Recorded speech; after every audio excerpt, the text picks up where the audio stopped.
अस्सलाम वालेकुम, मैं हूं शाहजेब खानजादा। पहले अमेरिका ने इराक में ईरानी जनरल कासिम सुलेमानी को निशाना बनाया, फिर जवाब में ईरान ने गुज़िश्ता रात इराक में ही अमेरिका के 2 मिलिट्री बेसिस पर हमले किए, जिसके बाद अमेरिका का जवाब आ गया है। अमेरिका ने ईरान पर मजीद पाबंदियां लगाने का ऐलान कर दिया है। अमेरिकी सदर डोनाल्ड ट्रंप ने अब से कुछ देर पहले ईरानी हमले पर रद्द-ए-अमल देते हुए कहा कि ईरानी हमले में कोई अमेरिकी फौजी नहीं मारा गया, किसी अमेरिकी और इराकी की जान नहीं गई, मामूली नुकसान हुआ है। साथ ही उन्होंने ईरान पर मजीद पाबंदियां लगाने का ऐलान किया। डोनाल्ड ट्रंप ने कहा कि हमारे पास जदीद और खतरनाक जंगी साजो सामान है, मगर इसका मतलब ये नहीं है कि हम उसे इस्तेमाल करना चाहते हैं। अमेरिकी सदर ने कहा कि ईरान को एटमी हथियार हासिल नहीं करने दिए जाएंगे। मेरी हिदायत पर अमेरिकी फौज ने जनरल सुलेमानी को निशाना बनाया। जनरल कासिम सुलेमानी ने दहशतगर्दों की मदद की थी। जनरल कासिम सुलेमानी ने अमेरिका के खिलाफ साजिशें की। इराक में होने वाले हमलों के पीछे भी जनरल सुलेमानी थे। जनरल सुलेमानी के हाथ अमेरिकी और ईरानियों के खून से रंगे हुए हैं। अमेरिकी सदर ने कहा कि ईरानियों ने अमेरिका का शुक्रिया अदा करने के बजाय अमेरिका के खिलाफ नारे लगाना शुरू कर दिए। अमेरिकी सदर ने ईरानी अवाम और ईरानी लीडर्स को पैगाम भी दिया। इससे पहले ईरानी हमले के फौरी बाद अमेरिकी सदर डोनाल्ड ट्रंप ने ट्वीट किया था कि ऑल इज वेल, यानी सब ठीक है। ईरान ने इराक में हमारे दो फौजी अड्डों को निशाना बनाया है। नुकसान का अंदाजा लगाया जा रहा है, मगर अब तक सब ठीक है। अमेरिका के पास दुनिया की सबसे ताकतवर और जदीद हथियारों वाली फौज है। ये ट्वीट डोनाल्ड ट्रंप ने किया। फिर कहा कल बताएंगे कि अमेरिका का क्या रद्द-ए-अमल होगा, और अब रद्द-ए-अमल सामने आया है। ईरान पर मजीद पाबंदियां लगा दी गई हैं और ईरान के इस दावे को मुस्तरद कर दिया गया है कि अमेरिकी फौजी इस हमले में मारे गए। उनके मुताबिक ना कोई अमेरिकी फौजी मारा गया, ना ही ईरान के इस हमले में जख्मी हुआ। इस वक्त सूरत हाल यह है कि ईरानी मीडिया का कहना है कि 2 अमेरिकी बेसिस पर 22 रॉकेट मारे गए, जिसमें 80 अमेरिकी मारे गए हैं और कोई मिसाइल रोका नहीं जा सका। अमेरिकी हेलीकॉप्टर्स और फौजी साजो सामान को भी सख्त नुकसान पहुंचा है, मगर किसी ने भी अब तक ईरानी दावे की तस्दीक नहीं की है। ट्रंप ने कहा है कि कोई भी जानी नुकसान नहीं हुआ है। अलबत्ता हमले के बाद ईरानी रहनुमाओं के जो बयानात सामने आए, उससे ऐसा लग रहा है कि ईरान ने अपनी अवाम को मुतमईन करने के लिए ये कार्रवाई की है ताकि अवाम का गम और गुस्सा कम हो।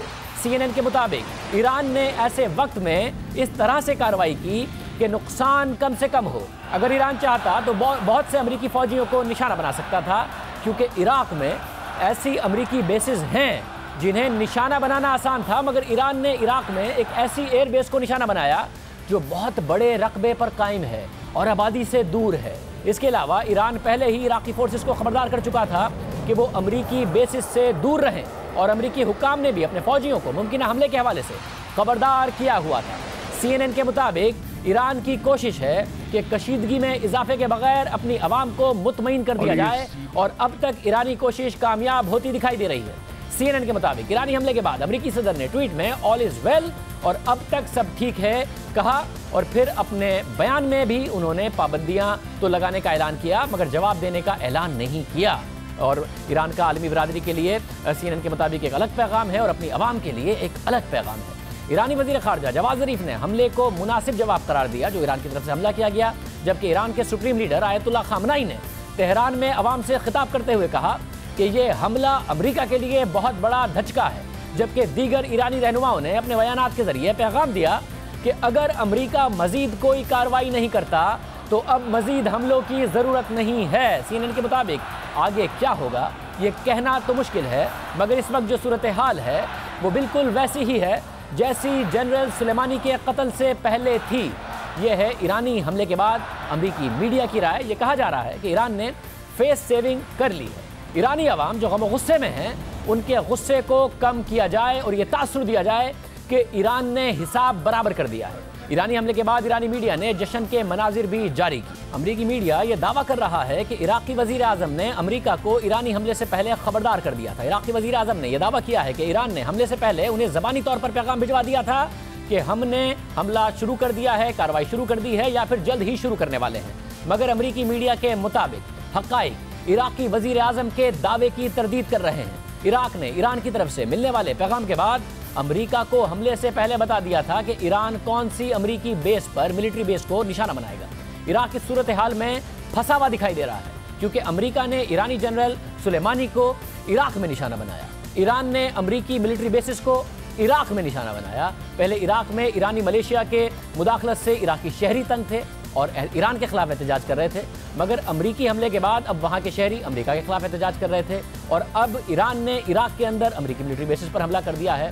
इराक तनाज़े का गढ़ बना हुआ है। इराक ने अमेरिकी हमले के बाद पार्लियामेंट में करारदाद मंजूर की कि गैर मुल्की फोर्सेस इराक छोड़ दें। फिर इराक़ी वज़ीर आज़म ने खुलकर जनरल कासिम सुलेमानी की हिमायत की और कहा कि वो उनसे मिलने आ रहे थे। साथ ही उन्होंने अक़वाम मुत्तहिदा से दरख्वास्त भी की कि वो अमेरिका की तरफ से उसकी सालमियत की खिलाफ वर्जी का नोटिस ले, मगर अब जबकि ईरान ने भी अमेरिकी बेसिस को इराकी सरजमीन पर निशाना बनाया है तो इराकी वज़ीर आज़म ने कहा है कि ईरान ने हमें पहले बता दिया था, मगर इराकी स्पीकर का बयान सामने आया है कि ईरानी हमला उनकी सालमियत के खिलाफ है। इराक में मौजूद ईरान की हिमायत याफ्ता मलेशिया दबाव बढ़ा रही है कि इराक ईरान का साथ दे और अमेरिका को जवाब दे। अमेरिका का कहना है कि उसके पास बेहतरीन फौज है और ईरान भी जवाब देने के दावे कर रहा है, मगर हकीकत यह है कि ईरान और अमेरिका की जंगी ताकत में कोई मुकाबला नहीं है। अगर सूरत हाल जंग की तरफ जाती है तो किसी का कम और किसी का ज़्यादा नुकसान होगा, बहुत ज़्यादा नुकसान होगा, मगर इंसान मरेंगे, ज़िंदगी मुतासिर होगी, खिता मुतासिर होगा। अमेरिका और ईरान की जंगी सलाहियत का जायज़ा लेते हैं। अमेरिका अपने 30 लाख फौजी और 7 बड़े आज़मों में अपने 4800 दिफाई मकामात के साथ दुनिया के दीगर ममालिक के मुकाबले में सबसे बड़ी, सबसे ज़्यादा जंगी सलाहियत रखने वाली ताकत है, जिसे बरकरार रखने के लिए वो सालाना $700 अरब खर्च करता है। अमेरिका एक न्यूक्लियर पावर है और उसके सिर्फ बहरी और फिजाई जंगी काबिलियत का सामना करना मुश्किल हो जाता है, क्योंकि नेवी और एयरफोर्स के हवाले से भी अमेरिका सबसे मजबूत मुल्क समझा जाता है। पहले जायजा लेते हैं अमेरिका की एयरफोर्स का। इस वक्त अमेरिका की एयरफोर्स के पास B-52 बम्बार हैं जो 35 टन के करीब असलहे के साथ चल सकता है, जिसमें माइंस, बॉम्ब्स और मिसाइल शामिल हैं। अमेरिका का एक B-52 तैयारा 20 क्रूज मिसाइल्स लोड कर सकता है। सिर्फ यही नहीं, अमेरिका के B-2 स्टेल्थ जंगी तैयारे भी इसकी एयरफोर्स की जंगी काबिलियत का सबसे अहम हिस्सा तस्वुर किए जाते हैं। ये तैयारा बहुत मुश्किल से किसी रेडार में आता है। इसके नज़र ना आने की सलाहियत की वजह से ये मुल्कों के दिफाई निज़ाम को अपनी बमबारी से भारी नुकसान पहुंचा सकता है। इसमें जो बमबारी का साजो सामान नस्ब होता है वो किसी भी दीगर गैर न्यूक्लियर हथियार से ख़तरनाक साबित हो सकता है। अमेरिका ने अपने इस तैयारे का इस्तेमाल शाम, इराक और अफगानिस्तान में किया है। सिर्फ यही नहीं, अमेरिका का जंगी तैयारा B-1 4 इंजन के साथ अमेरिकी एयरफोर्स में सबसे ज़्यादा जंगी साजो सामान रखने के हवाले से सर फहरिस्त है, लेकिन अमेरिका का F-22 उसकी एयरफोर्स का सबसे जदीद और बेहतरीन जंगी तैयारों में से एक है और इस वक्त अमेरिका के पास 180 F-22 मौजूद हैं। रेडार में नजर न आने की वजह से यह तैयारा भी किसी भी मुल्क के अहम मकाम पर रेडार से कंट्रोल होने वाले मिसाइल दाग सकता है और जंगी माहौल में अपने दीगर जंगी तैयारों के लिए रास्ता हमवार कर सकता है। ये तो सिर्फ अमेरिका की एयरफोर्स के कुछ बेहतरीन जंगी तैयारे हैं, लेकिन अमेरिका की नेवी भी दुनिया की सबसे बेहतरीन नेवी में शुमार होती है, जिसमें अमेरिकी सबमरीन का सबसे अहम किरदार है, जो सैकड़ों की तादाद में टोमाहॉक्स मिसाइल संभाल सकते हैं, जिनकी रेंज 1000 किलोमीटर से भी ज़्यादा है। ये समंदर से लेकर ज़मीनी टारगेट्स को निशाना बना सकते हैं और हर मिसाइल एक ही वक्त में 15 टारगेट्स की मालूमात संभाल सकता है और लॉन्च करने के बाद भी वो अपने टारगेट्स को बदल सकता है। मगर मामला सिर्फ यहाँ तक भी महदूद नहीं।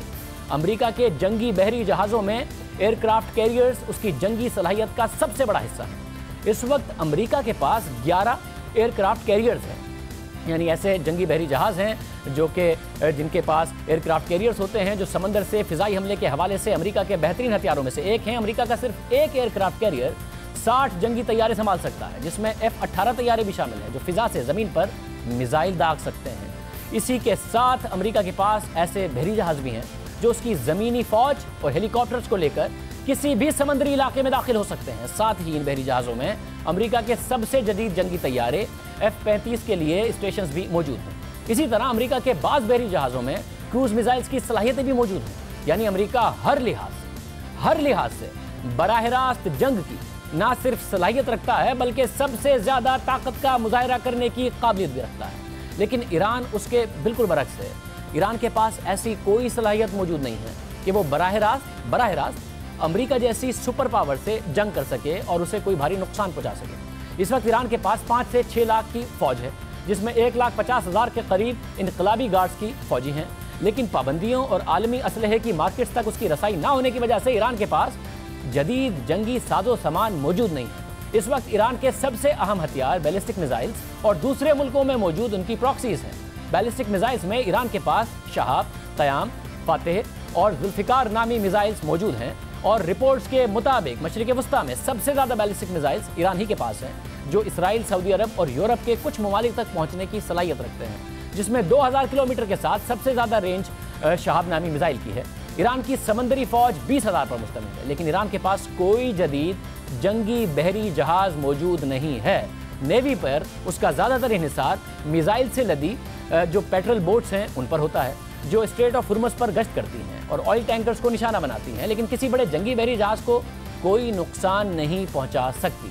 आम हालात में स्ट्रेट ऑफ हुर्मुज़ में उनकी मौजूदगी खतरनाक साबित हो सकती है, लेकिन अमेरिका जैसे मुल्क के साथ जंगी हालात में उनकी कोई बड़ी अफादियत नहीं रहती। इस वक्त ईरान की सबसे बड़ी ताकत मशरिक़ वस्ता में मौजूद उसकी प्रॉक्सीज हैं, जो इराक, यमन, लबनान, फ़लस्तीन और शाम में मौजूद हैं। ये प्रॉक्सीज अमेरिका, इसराइल और सऊदी अरब के मफादात के लिए एक बहुत बड़ा खतरा है। यानी बराह रास्त जंग के लिए ईरान की काबिलियत बहुत कमज़ोर है और जो प्रॉक्सीज की जंग में उसे इस वक्त सबसे बड़ा नुकसान कासिम सुलेमानी की हलाकत पर हुआ है, क्योंकि कासिम सुलेमानी इन प्रॉक्सीज के दरमियान राबते और मनसूबाबंदी का सबसे बड़ा नाम थे। अब आगे बात करेंगे ईरान के करीब मौजूद अमरीकी बेसिस की, जहां ईरान हमला कर सकता है। अफगानिस्तान में 14,000, कुवैत में 13,000 अमरीकी फ़ौजी हैं, कतर में 13,000, बहरीन में 7,000 अमरीकी फ़ौजी हैं, इराक में 6,000 अमरीकी फ़ौजी हैं, मुत्तहिदा अरब अमारात में 5,000, सऊदी अरब में 3,000, उर्दन में 3,000, तुर्की में 2,500, शाम में 800 और ओमान में 606 अमरीकी फ़ौजी अपने बेसिस पर मौजूद हैं। ये वो ममालिक हैं जो ईरान के करीब हैं और मशरिक़ वस्ता में हैं। यहाँ ईरान मुमकिन तौर पर कार्रवाई कर सकता है, यानी अमेरिका की सरजमीन से ईरान को कोई ख़तरा नहीं, मगर ईरान की सरजमीन को अमेरिका से ख़तरा ही ख़तरा है अगर दोनों के दरमियान जंग होती है। एक दावा यह भी किया जाता है कि अमेरिका ने दूसरी आलमी जंग के बाद कोई जंग नहीं जीती, तो जितना भी बड़ा असलहा हो, जितनी भी बड़ी अमेरिका सुपर पावर हो, अमेरिका आलमी जंग के बाद कोई जंग नहीं जीता है। मगर इस दावे का भी जायज़ा लेते हैं। दूसरी जंग अजीम के बाद जो सबसे संगीन जंग लड़ी गई है वो वियतनाम की सरजमीन पर लड़ी गई। अमेरिका बराह रास्त जंग में शरीक था। ये जंग तकरीबन 20 साल तक जारी रही और बिलाखिर अमेरिका 1973 में उस जंग से दस्तबरदार हुआ। अमेरिका वियतनाम की जंग नहीं जीत सका, उसे शिकस्त हुई। उस जंग में अमेरिका के 58,000 फौजी मारे गए। 168 अरब डॉलर्स, जो आज की मालियत में 1,000 अरब डॉलर्स बनते हैं, अमेरिका ने इस जंग में लगा दिए। इसके बावजूद अमेरिका ये जंग हार गया, लेकिन नुकसान अमेरिका की सरजमीन का नहीं हुआ। अमेरिका की मईशत में उतार चढ़ाव ज़रूर आया, लेकिन अमेरिका वियतनाम के बाद भी सुपर पावर ही रहा, सबसे बड़ी मईशत ही रहा और आज तक है। लेकिन वियतनाम तबाह हो गया, उसकी इंडस्ट्री, खेत खलियान, शहर, गांव सब खंडर बन गए। 20 लाख से ज़्यादा वियतनाम के शहरी इस जंग में मारे गए। 10 लाख से ज़्यादा वियतनाम के दोनों साइड्स के फौजी उस जंग में मारे गए। इस जंग की तबाही इस हद तक थी कि आज तक वियतनाम पर उसके आसार बाकी हैं। बज़ाहिर अमेरिका को शिकस्त हुई, अमेरिका वो हासिल नहीं कर सका जो वो करना चाहता था, जो उसका दावा था, लेकिन उसका कोई नाकाबिल तलाफी नुकसान भी नहीं हुआ। 58,000 फौजी के मुकाबले में वियतनाम के 30 लाख लोग मारे गए। अमेरिका उस वक्त भी सुपर पावर था, अमेरिका आज भी सुपर पावर है। इसी तरह 2003 में इराक में भी अमेरिका ने जंग लड़ी, जिसके आसार आज तक बाकी हैं। अमेरिका को इराक जंग में बड़ी शर्मिंदगी का सामना करना पड़ा। आज तक ताना दिया जाता है बहुत से अरबों डॉलर्स उस जंग में लग गए। जिस मकसद के लिए अमेरिका जंग में कूदा, बाद में पता चला कि वो मकसद झूठा था। आज तक अमेरिका इराक की जंग से नहीं निकल पा रहा। बज़ाहिर उसको शिकस्त हुई और अब तक उसके हज़ारों फौजी भी मारे गए और आज भी अमेरिका इराक पर पैसे खर्च कर रहा है। अब तक अरबों डॉलर्स खर्च कर चुका है, लेकिन अमेरिका आज भी सुपर पावर है, आज भी सबसे बड़ी मईशत है, मगर इराक तबाह हो गया है। इराक में आज तक शहरियों की हलाकतों का सही अंदाज़ा तक नहीं लगाया जा सका है, मगर ये बात तय है कि उसमें लाखों इराकी मारे गए, ख़ानदान के ख़ानदान तबाह हो गए। आज इराक में गुर्बत है, अफलास है, बेरोज़गारी है, तालीम नहीं है, इंफ्रास्ट्रक्चर नहीं है, आज़ादी नहीं है, लेकिन अमेरिका के पास सब कुछ है। अमेरिका को जो नुकसान हुआ उसको बर्दाश्त करने की सलाहियत रखता था, लेकिन इराक का जो नुकसान हुआ उसे बर्दाश्त करने की सलाहियत इराक के पास नहीं थी। इराक तबाह हो गया, अमेरिका आज भी सुपर पावर है। ये मामला अफगानिस्तान का भी है। अमेरिका 18 साल से ये जंग नहीं जीत सका है। अरबों डॉलर्स उस जंग में लगे, सैकड़ों अमेरिकी फ़ौजी इसमें मारे गए, लेकिन जो नुकसान अफगानिस्तान के शहरियों का हुआ उसका गुमान भी नहीं किया जा सकता। लोगों के घर तबाह हो गए, हज़ारों लोग मारे गए, लाखों ने हिजरत की, शहर खंडर बन गए, नस्लें तबाह हो गई। आज का अफगानिस्तान कई साल पुराने अफगानिस्तान से भी पीछे रह गया है, लेकिन अमेरिका वहीं खड़ा है। आज भी सुपर पावर है, आज भी सबसे बड़ी मईशत है। यह है सूरत हाल। ईरान और अमेरिका में कशीदगी के बाद मुख्तलिफ ममालिक का रद्द-ए-अमल भी सामने आया, और इस वक्त जो खुद अमेरिका का रद्द-ए-अमल सामने आया उसके बाद कम अज़ कम जंग के खतरात चलते ज़रूर नज़र आ रहे हैं। और ईरान के अपने रद्द-ए-अमल से साफ नज़र आ रहा है कि वो अपने अवाम को तो मुतमईन करना चाहता है, मगर किसी भी तौर अमेरिका से जंग लड़ने की ख्वाहिश नहीं रखता। इस पूरे मामले में इसराइल बिल्कुल न्यूट्रल नजर आया, मगर आज उसने खबरदार किया कि अगर उस पर कोई हमला हुआ तो भरपूर जवाब देगा। साथ ही सऊदी अरब भी अब तक मुतहर्रिक नहीं है। अलबत्ता आज पाकिस्तान का बयान सामने आया। वज़ीर-ए-आज़म इमरान खान ने ट्वीट किया है कि मैंने वज़ीर ख़ारजा को ईरान, सऊदीया और अमेरिका का दौरा करने और इन ममालिक के वज़ीर ख़ारजा से मुलाकात की हिदायत कर दी है, और मैंने जनरल बाजवा को मुतल्लिका मुल्कों के फौजी रहनुमाओं से राब्ते का कहा है। जनरल बाजवा को पाकिस्तान का वाज़ेह पैगाम पहुँचाने को कहा है कि पाकिस्तान अमन के लिए किरदार अदा करने को तैयार है, मगर पाकिस्तान कभी किसी दूसरी जंग का हिस्सा नहीं बन सकता। पाकिस्तान का इस हवाले से रद्द-ए-अमल सामने आया है। वज़ीर ख़ारजा अब इस हवाले से एक्टिव होंगे। मुईद यूसुफ साहब जो कि मुआविन ख़ुसूसी बराए वज़ीर आज़म हैं, chairman strategic policy planning cell हैं, हमारे साथ मौजूद हैं। मुईद यूसुफ साहब बहुत शुक्रिया शो में ज्वाइन करने के लिए। ज़ाहिर है आप हुकूमत पाकिस्तान का हिस्सा हैं, मगर अमेरिका को बहुत करीब से जानते हैं, इस हवाले से इन मामलात के हवाले से राय देते रहे हैं। आपको लगता है जो कि डोनाल्ड ट्रंप ने अब मीडिया टॉक की और पाबंदियां ज़रूर लगाई ईरान पर, मगर वो मज़ीद इस पर रिएक्ट नहीं करने जा रहे। उन्होंने कहा कोई अमेरिकन नहीं मरा, ईरान ने कह दिया 80 अमरीकी मारे गए और हमारा जवाब हो गया, जो हम जनरल सुलेमानी के मारे जाने के बाद बदला लेने चाहते थे वो हो गया। आपको लगता है जंग का खतरा टल गया और पाकिस्तान अब इसमें क्या किरदार अदा कर सकता है, जो वज़ीर आज़म कह रहे हैं?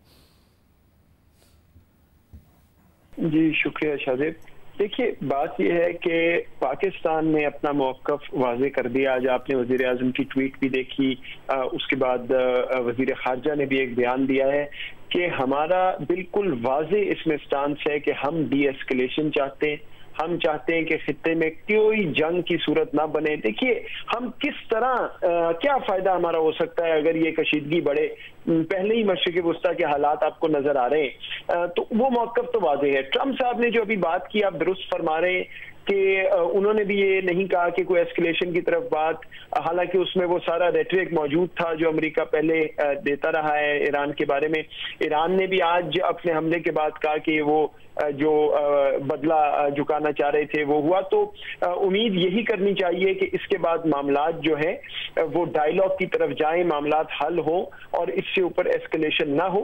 लेकिन बहरहाल पाकिस्तान को हमेशा बात होती है और यहाँ पे कहा जाता है जी रिएक्टिव पॉलिसी है, ये है। अब आपके सामने है कि किसी ने नहीं कहा पाकिस्तान को, वजीर आजम ने आज खुद ये फैसला किया है कि वजीर खारजा जाएं, आर्मी चीफ भी बातचीत करें, अपने हम मनसब जो दूसरे ममालिक के लोग हैं, ओहदेदार हैं, उनसे।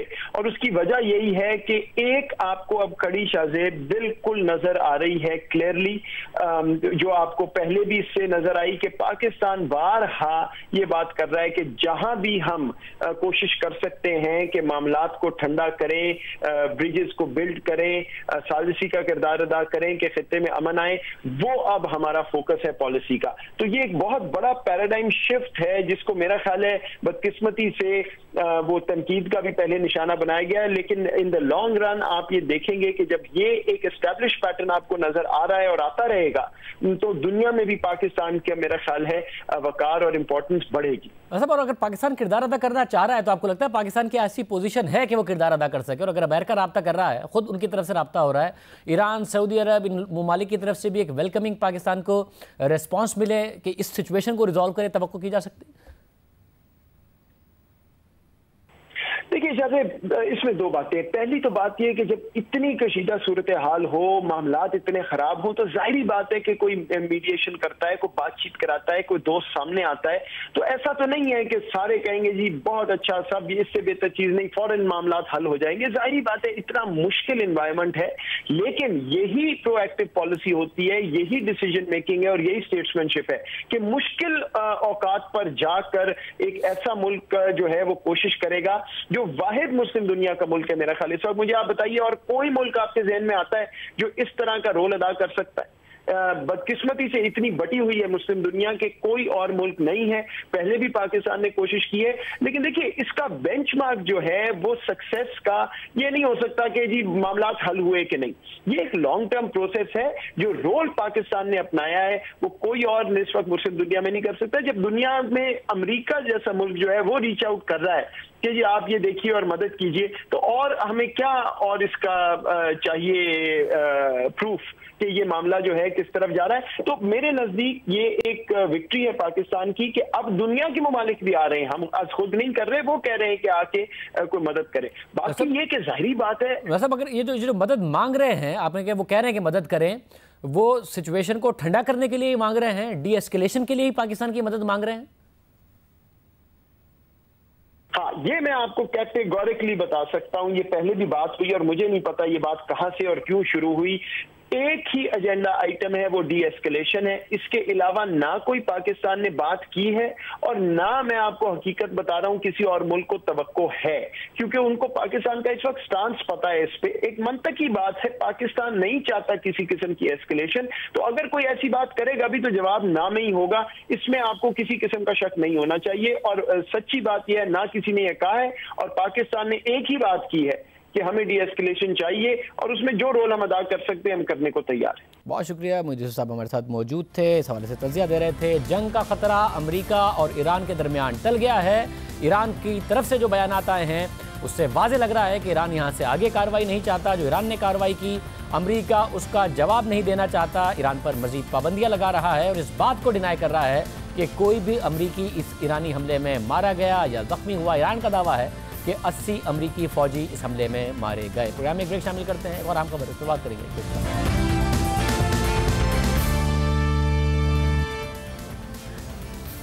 वज़ीर आज़म इमरान खान पहले नैब को ऑपोजिशन के खिलाफ बयानिया बनाने के लिए इस्तेमाल कर रहे थे। अब वो अपनी 16 महीने की कारकर्दगी का जिम्मेदार नैब को करार देकर नैब के खिलाफ बयानिया बना रहे हैं। हुकूमत नैब कानून में तब्दीली लाने जा रही है। तहरीके इंसाफ की हुकूमत खुद नैब कवानीन में तरामीम के लिए कोशिशें कर रही है। नैब कवानीन की तब्दीली को आगे बढ़कर लीड कर रही है। हुकूमत, ऑपोजिशन, ब्यूरोक्रेसी और बिजनेस कम्युनिटी सबका इस बात पर इत्तफाक है कि नैब कवानीन को तब्दील किया जाना चाहिए और मुल्क में शदीद सियासी इख्तलाफात के बावजूद, इस सियासी पोलराइजेशन के बावजूद दो चीज़ों पर सब बड़ी सियासी जमातों का इत्तफाक है, चाहे वो चाहते हुए हो या ना चाहते हुए हो।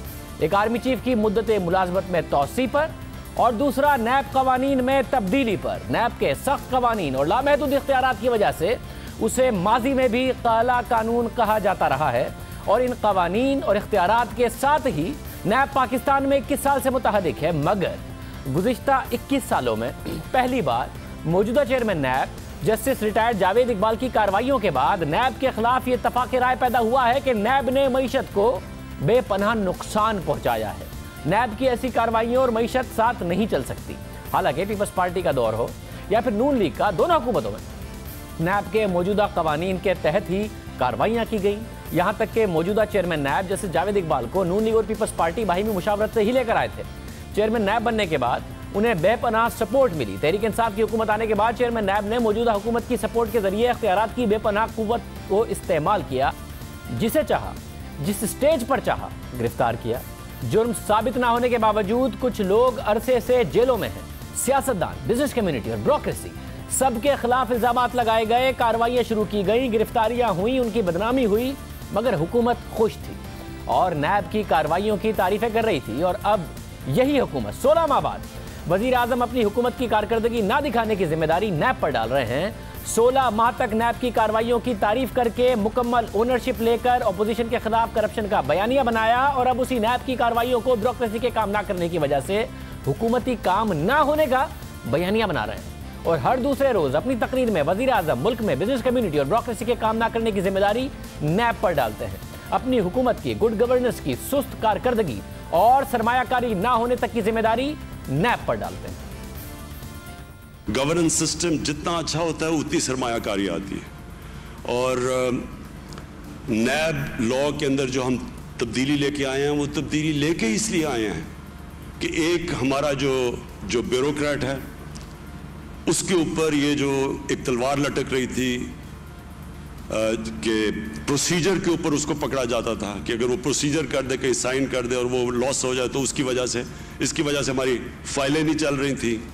अगर आज हम थोड़ा स्लो निकले हैं यहाँ पहुँचने के लिए तो उसकी एक ये बहुत बड़ी वजह थी, फाइलें घूमती रहती थी, कोई साइन करते हुए डरता था।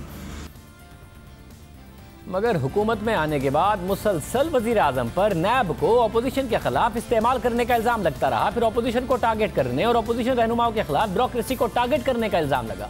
ये इल्जाम लगा कि ब्यूरोक्रेट्स को गिरफ्तार करके सियासी रहनुमाओं के खिलाफ वादा माफ गवाह बनाने के लिए दबाव डाला जा रहा है। ब्यूरोक्रेसी ने नैब पर हिरासत करने का इल्जाम लगाया, काम करना छोड़ दिया।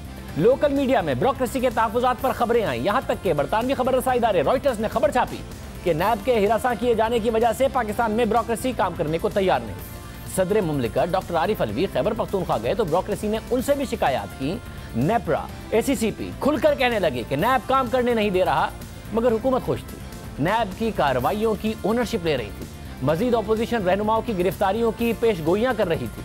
वजीर आजम नैब की गिरफ्तारियों का क्रेडिट सरेआम लेते, वुज़रा अपोजिशन रहनुमाओं पर करप्शन के इल्जाम लगाकर कहते कि केस नैब को भेज रहे हैं। जो केस नैब के पास होते उनके डॉक्यूमेंट्स वुज़रा के पास आ जाते और वुज़रा प्रेस कॉन्फ्रेंस में कागजात लहरा लहरा कर उसके ऊपर अपोजिशन पर इल्जामात लगाते। ब्यूरोक्रेसी ने काम करना छोड़ दिया, बिजनेस कम्युनिटी ने काम करना छोड़ दिया। पहले से खराब मईशत का पहिया और रुक गया, मगर हुकूमत नैब से खुश थी, मगर आज नहीं। और अब ये सब होने जा रहा है। जिनकी गिरफ्तारी की पेशगोइयां की गई वो गिरफ्तार हुए, मगर उसके बाद जमानतों पर रिहा होने लगे। जमानती फैसलों में अदालत ने नैब की नीयत पर, नैब के तरीक़ाकार पर, नैब की गिरफ्तारी की ख्वाहिश पर, साथ ही नैब ने जिस तरीके से अपनी कॉम्पिटेंस दिखाई इस इन्वेस्टिगेशन में, उन सब पर सवालात उठाए, नैब पर शदीद तनकीद की। हुकूमत का पहिया रुक गया।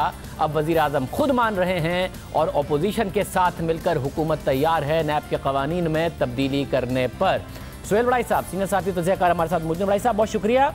बड़ाई साहब, जिस करप्शन के खिलाफ बयानिए को बनाकर वज़ीर आज़म ने इलेक्शन जीता और फिर पिछले 16 महीने भी उसी बयानिए पर कायम रहे, आपके ख्याल में वो अब दम तोड़ गया है और हुकूमत ने इस बात का एतराफ़ भी कर लिया है? जी, मेरा ख्याल है कि अब उस बयानिए में दमखम नहीं रहा और अब उनके लिए बेहतर भी ये था और शायद मजबूर भी हो गए हैं। अब और किसको गिरफ़्तार करें, ना कोई गिरफ़्तार करने वाले रह गया, ना कोई केस रह गया और डिलीवरी का टाइम आ गया है। अब लोग डिमांड कर रहे हैं। हम तो बहुत पहले से कह रहे थे कि बिजनेसमैन और ब्यूरोक्रेट जो है इसको आपने नाराज़ कर दिया है, यही मईशत को स्लो होने की वजह है। तो अब तो इतना वक्त गुज़र गया, मेरा ख्याल है कि अब इनके पास इतना वक्त नहीं है कि अब ये इन चीज़ों को करें। इनके पास 3 या 4 महीने हैं जिसमें इन्होंने बिज़नेस को, मईशत को ठीक करना है कि इसमें कर सके तो कर लेंगे, अगर कोई तब्दीली ना कर सके तो मेरा ख्याल है इनके पास वक्त नहीं होगा, क्योंकि इतना हम नीचे चले जाएंगे मुआशी तौर पर कि शायद अफोर्ड ना करे रियासत। बड़ाई साहब, इस वक्त जो सूरत हाल है, हुकूमत अपोजिशन को एक पेज पर ले आई, माहौल ऐसा बन गया है, इस वक्त आपके ख्याल में आइडियल सिनेरियो नहीं है? जबकि जो अपना करप्शन का बयानिया था, जो कि इतने साल तक वज़ीर आज़म ने कायम रखा, उससे भी पीछे हट रहे हैं, नैब के कवानीन तब्दील कर रहे हैं, उसके बावजूद आपके ख्याल में उन्हें एक अगले 2-3 साल का स्पेस नहीं मिलेगा डिलीवर करने के लिए 2023 के इंतखाबात तक?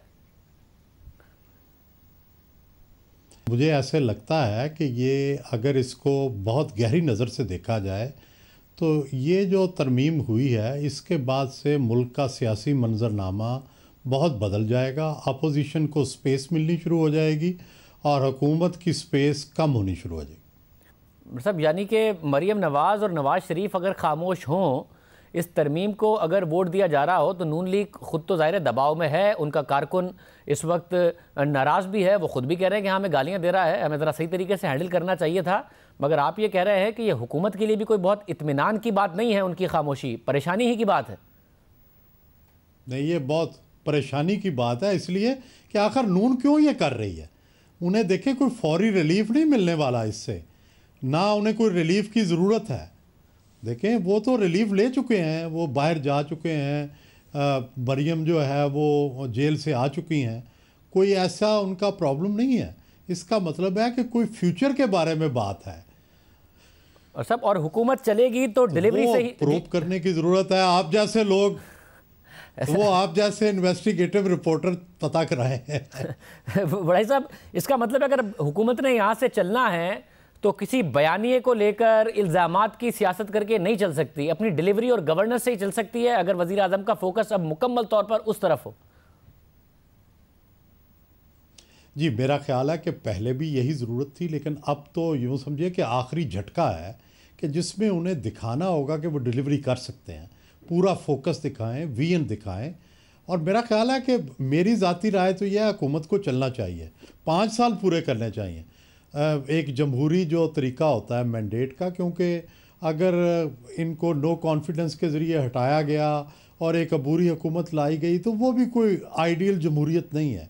आइडियल जमहूरियत यही है कि उनको दिया जाए, लेकिन इसके लिए इन्हें भी ज़ोर लगाना होगा कि डिलीवरी दें, ताकि आवाम भी मुतमिन हो, पार्टी मुतमिन हो, फिर अदारे जो हैं उनको भी इत्मीनान हो कि रियासत नीचे नहीं जा रही, तब ये सर्वाइव करेंगे। बहुत शुक्रिया सोहेल बड़ाई साहब हमारे साथ मौजूद थे। अब हुकूमत को तवज्जो देनी होगी अपनी कारकर्दगी पर, और कारकर्दगी बेहतर करने के लिए हुकूमत के पास टाइम कम है। ये सीनियर सहाफ़ी और तज़कियाकार सोहेल बड़ाई साहब का तज्ज़िया है। प्रोग्राम में एक ब्रेक शामिल करते हैं, एक और आम खबर उस पर बात करेंगे।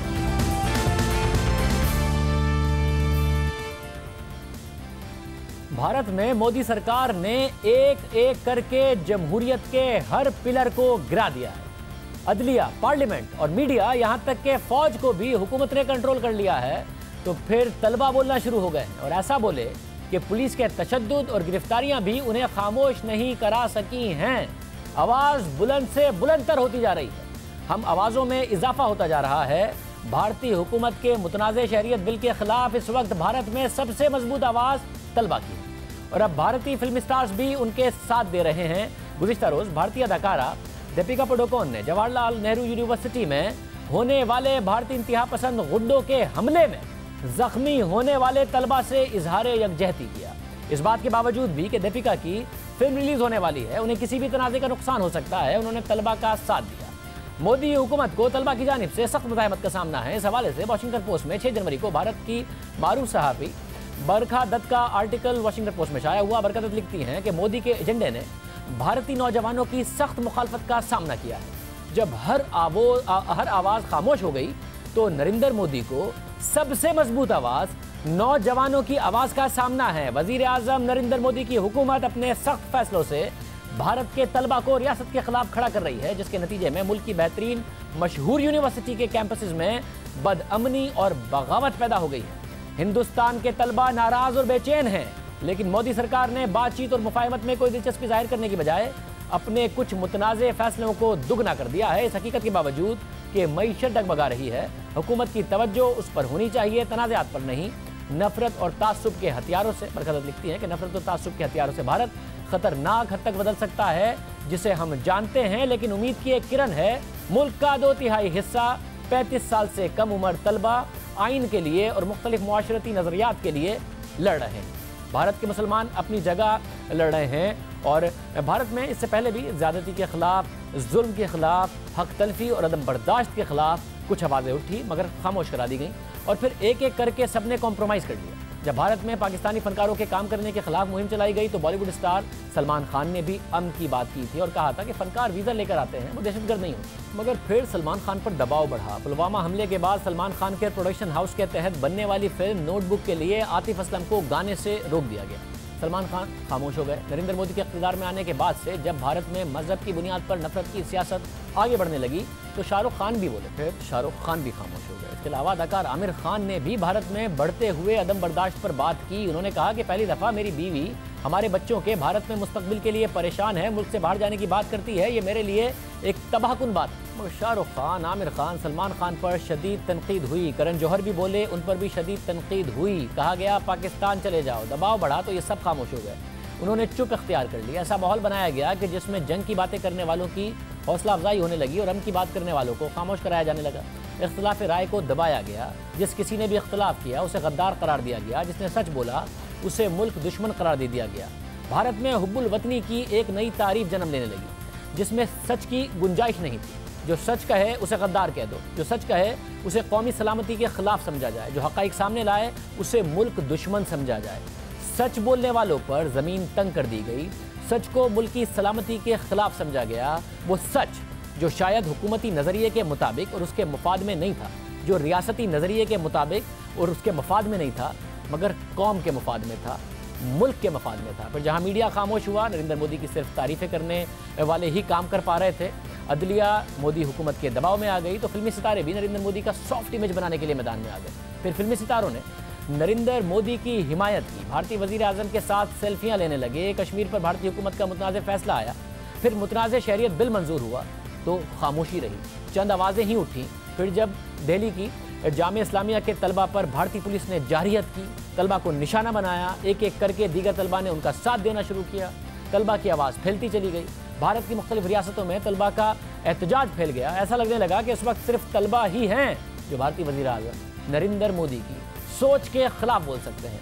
इसलिए तलबा को फिर निशाना बनाया गया, उनकी हुब्बुल वतनी पर सवालात उठाए गए, उन्हें गद्दार करार दिया गया, पुलिस को उनके खिलाफ इस्तेमाल किया गया, उन्हें मारा गया, पीटा गया। 5 जनवरी को नई दिल्ली में जवाहरलाल नेहरू यूनिवर्सिटी में अचानक भारतीय हुकूमती जमात के तलबा ग्रुप के मुसल्ला अफराद ने धावा बोल दिया और तलबा को मारा पीटा। RSS के मास्क पहने हुए 50 से 60 गुंडों ने हमला किया, तलबा यूनियन के सदर को जख्मी कर दिया, असातिज़ा के घरों पर हमले किए गए, उन्हें भी तशद्दुद का निशाना बनाया गया। असातिज़ा समेत तकरीबन 24 तलबा और तलबात जख्मी हो गए, यूनिवर्सिटी में तोड़फोड़ की गई, असातिज़ा और तलबा की गाड़ियों को नुकसान पहुंचाया गया। इसी दौरान पुलिस खामोश तमाशाई बनी रही। हमले के वक्त एक जख्मी तालिबा ने बताया कि उन पर किसने हमला किया। हमले के वक्त फराह भास्कर नामी खातून ने अपना वीडियो पैगाम सोशल मीडिया पर शेयर किया और कहा कि उनके वालिदैन जवाहरलाल नेहरू कैंपस में और वहाँ पुलिस की बड़ी तादाद मौजूद है, फिर भी वो हालात को कंट्रोल नहीं कर पा रही। उन्होंने दिल्ली के लोगों से अपील की कि वो लोग वहाँ पहुँचें और पुलिस पर दबाव डालें कि वो एक्शन लें। पुलिस के एक्शन ना लेने पर तनकीद होती रही।